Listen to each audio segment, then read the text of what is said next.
নষ্ট ব্লেন্ডার ঠিক করে ফেলুন 2 মিনিটেই। এই ব্লেন্ডারটি নতুন ব্লেন্ডার, মানে বেশি দিন হয় নাই, 15-20 দিন হয়েছে।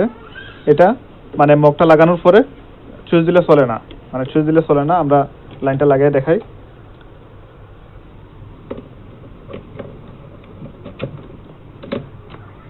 দেখুন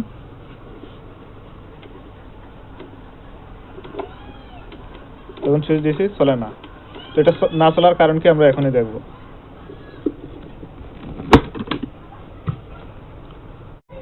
দেখুন এখানে একটা পুশ সুইচ আছে।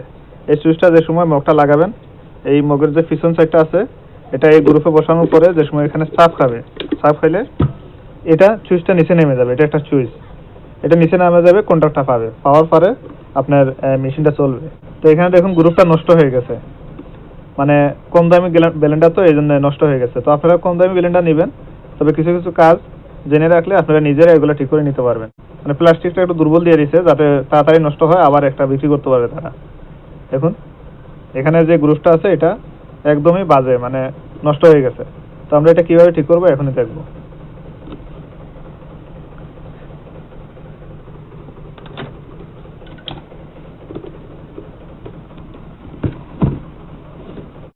তো এখানে 3টি নাট আছে, নাটটা খুলবো আমরা।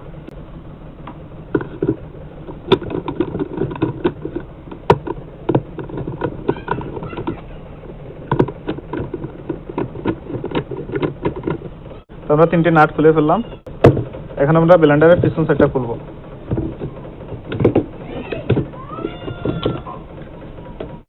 দেখুন আমরা ব্লেন্ডারটা খুললাম, আর যে পুশ সুইচটার কথা বলছি এই হলো সুইচটা। দেখুন এই সুইচটা এদিকে উপরের দিকে উঠবে, মানে ওইখান থেকে চাপ ফেলে এদিকে উপরের দিকে উঠবে, উঠলে এই কন্ট্যাক্টটা পাবে, এখানে কন্ট্যাক্টটা পাবে। তো আমরা এই যে নাটটা খুলবো। এই সবগুলারই মানে এরকম একটা সুইচ থাকে, মানে বিভিন্ন ধরনের সুইচটা হয়ে থাকে আর কি। সবার আগে দেখবেন আপনার পুশ সুইচটা, সুইচটা যদি ঠিক থাকে তাহলে মনে করবেন আপনার সুইচের সমস্যা, সুইচের যদি সমস্যা থাকে তাহলে মনে করবেন মোটরের সমস্যা, আর মোটরের সমস্যা হলে আপনার কয়েলগুলো পুড়ে যাবে, কালো হয়ে থাকবে। তো আমরা সুইচটা খুললাম। দেখুন এখানে যে পার্টটা আছে এটা মূলত এভাবে কাজ করে। দেখুন এই যে এভাবে কাজ করে, মানে এখানে যে সময় মগটা বসবে এরকম চাপ দিবে, এখানে চাপ দেওয়ার পরে এখানে কন্ট্যাক্টটা পাবে। তো এই কোনটাকে উঠতে হইলে, পাতার উপরে উঠতে হইলে, মানে চাপ দিতে হইলে আপনার এখানে মগের মাথাটা বসে যে সময় এভাবে চাপ দিবে, মানে চাপ দিবে বলতে এভাবে উপরের দিকে উঠে যাবে এদিকে। মানে এটা যত স্লোপ থাকবে তত আপনার মানে ব্লেন্ডারটা ফ্রি থাকবে, মানে মগটা বসানোর সাথে সাথে কাজ করবে।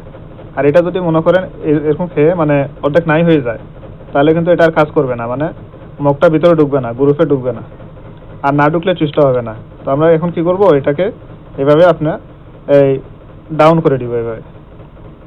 ওই যে উঁচা জায়গাটা আছে, মানে এটাকে আমরা মানে চাকু দিয়ে কেটে মানে সমান করে দেব। দেখুন স্লোপটা করে দিলাম, আরও স্লোপ করলে আরও ভালো হবে। তো আমি আপনাদেরকে দেখানোর জন্য এটা মানে একটু তাড়াতাড়ি করার জন্য মানে এরকমই স্লোপটা করে নিলাম। যাই হোক এখন আমরা ফিটিং করবো, ফিটিং করে দেখি এটা কাজ করে কিনা।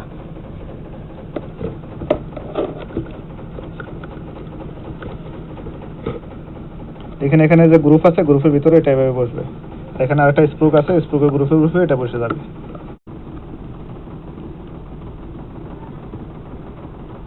তো আমরা সুইচটা লাগিয়ে নিলাম, এখন দেখি ব্লেন্ডারটা কি চলে কিনা। তো আশা করি চলবে, আমি পুরোটাই ফিটিং করে নিচ্ছি একবারে।